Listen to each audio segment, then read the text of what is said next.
Falando em Bolsomaster, uma das matérias que está na capa do DCM dá conta, né, de um repasse milionário da empresa ligada ao Dark Horse a uma empresa que é o PCC por si só. A gente tem que parar de falar também, né, uma empresa ligada ao PCC como se fosse lá uma filial, uma sucursal. Uma empresa ligada ao PCC é uma lavanderia do PCC, é o próprio PCC, né? Então é o repasse de uma produção audiovisual ligada ao crime organizado. O escândalo disso não chegou ao limite ainda, Paulo? Pois é, não, na realidade eu acho que está muito longe de chegar ao limite, né, Thiago? A gente começou a puxar um fio que eu tenho certeza é muito mais longo do que isso. E as nossas apurações já davam conta disso num primeiro momento. A gente segue apurando e investigando coisas tão escabrosas quanto essa que você comenta, recente, sobre o pagamento da ONG da Carina Ferreira da Gama para uma empresa ligada ao PCC, e sabe que tem muito mais por vir, não só pelo nosso trabalho de jornalismo, de reportagem, de com parcos recursos investigar o que ocorre, mas também porque a Polícia Federal,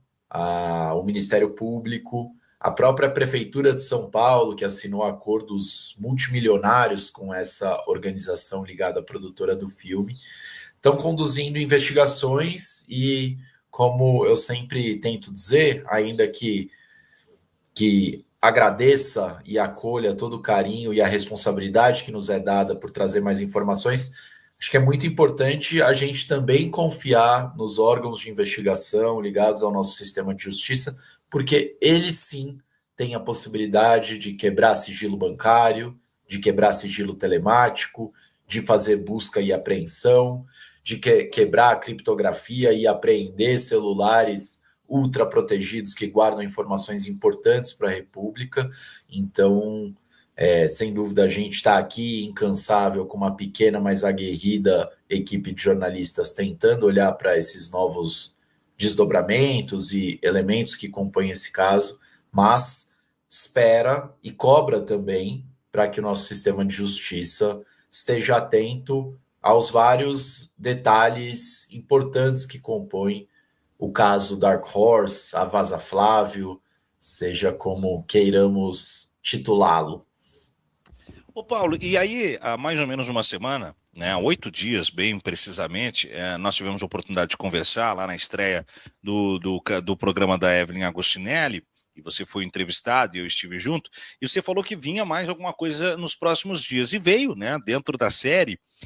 a denúncia que você traz do fundo Ravengate, que abandonou o projeto imobiliário antes de receber milhões de Vorcaro para Dark Horse. Explica para a nossa audiência o porquê que isso agrava mais ainda a situação envolvendo o Dark Horse e toda essa conexão com Vorcaro, o filme e a família Bolsonaro.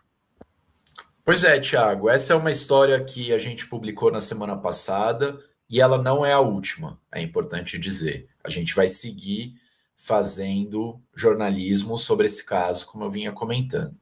E novas reportagens estão no radar, e daqui até outubro, ou daqui até o fim das investigações e até que todos sejam responsabilizados, a gente vai seguir apurando essa história. Essa é especialmente importante, Thiago, porque ela se debruça sobre a estrutura montada nos Estados Unidos para receber o dinheiro negociado pelo Flávio Bolsonaro com Daniel Vorcaro. E essa primeira descoberta que a gente fez, novas virão a seguir, mostra mais uma das mentiras de Flávio Bolsonaro e de seus aliados sobre esse caso. Por quê? Em um primeiro momento, inclusive logo no primeiro dia que a gente publica a primeira reportagem, no dia 13 de maio, o senador Flávio Bolsonaro diz que o fundo foi criado exclusivamente para receber esses recursos. Mentira. O fundo não foi criado para receber esses recursos, e as minhas colegas Cecília Oliveira, Débora Leão e o repórter norte-americano Steven Monacelli, que fez reportagem em campo lá no Texas, demonstraram que esse fundo Heaven Gate, na verdade, tem uma história pregressa, uma história anterior ao recebimento dos recursos fraudados do Banco Master. Ele tem uma história que se assemelha, talvez, ao que é o Banco Master no Brasil, que é a história de uma fraude, é uma história de um empreendimento fantasma, é uma história de um conjunto imobiliário para o qual, esse fundo foi criado e não para receber recursos de filme, não é um fundo audiovisual, não é um fundo com a menor relação com a produção de um filme. E esse empreendimento imobiliário, apesar de ter sido divulgado nas redes sociais, apesar de ter sido tema de uma brochura, né, um catálogo criado pelo fundo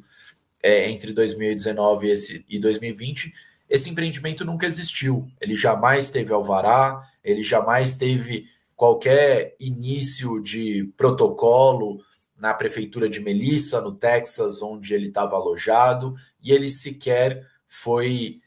inaugurado ou mesmo suas obras foram iniciadas. Então, o que a gente tem percebido com essa reportagem e a importância dela é, em primeiro lugar, o fundo não foi criado para o filme, como disse o Flávio Bolsonaro.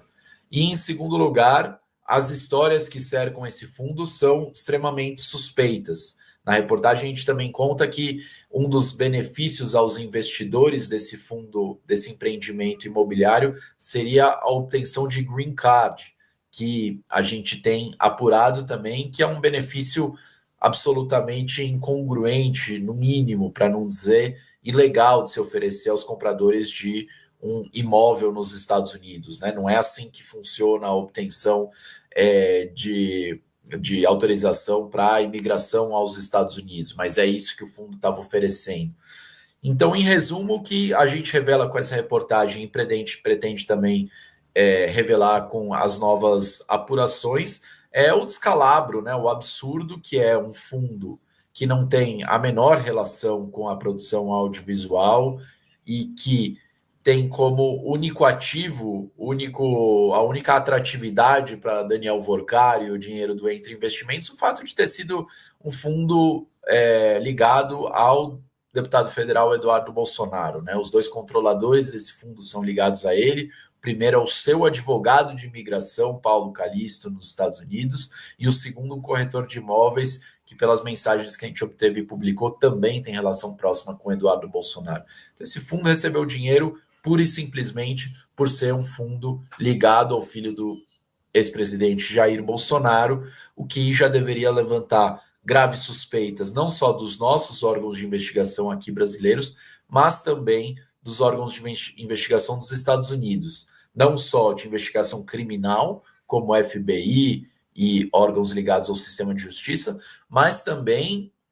órgãos ligados às movimentações financeiras e à fiscalização de investimentos financeiros nos Estados Unidos. Afinal, a gente percebe uma estrutura, no mínimo, peculiar que recebeu esse dinheiro, e na nossa avaliação e pelos especialistas que a gente tem ouvido, isso pode sim motivar investigações também lá nos Estados Unidos relacionados não só a crimes financeiros, mas possíveis crimes migratórios. Vamos ver se o FBI, os órgãos de investigação financeira ou até o ICE olha para essa história. E como você coloca também na pergunta anterior, o que a gente tem apurado aqui no Brasil é uma relação dessa produtora, dessa organização, com o crime organizado, né, conforme revela essa última reportagem que saiu na imprensa na semana. Então, o apoio do bolsonarismo ao governo Trump, às suas trágicas políticas migratórias, e também agora o apoio a essa medida de considerar o PCC e o Comando Vermelho como organizações terroristas, podem se virar contra eles caso as instituições se movam aqui nos Estados Unidos. Bom, e a coisa é tão complexa, e aí você falou, né, do trabalho das instituições, e o quanto isso tem que estar bem harmonizado, bem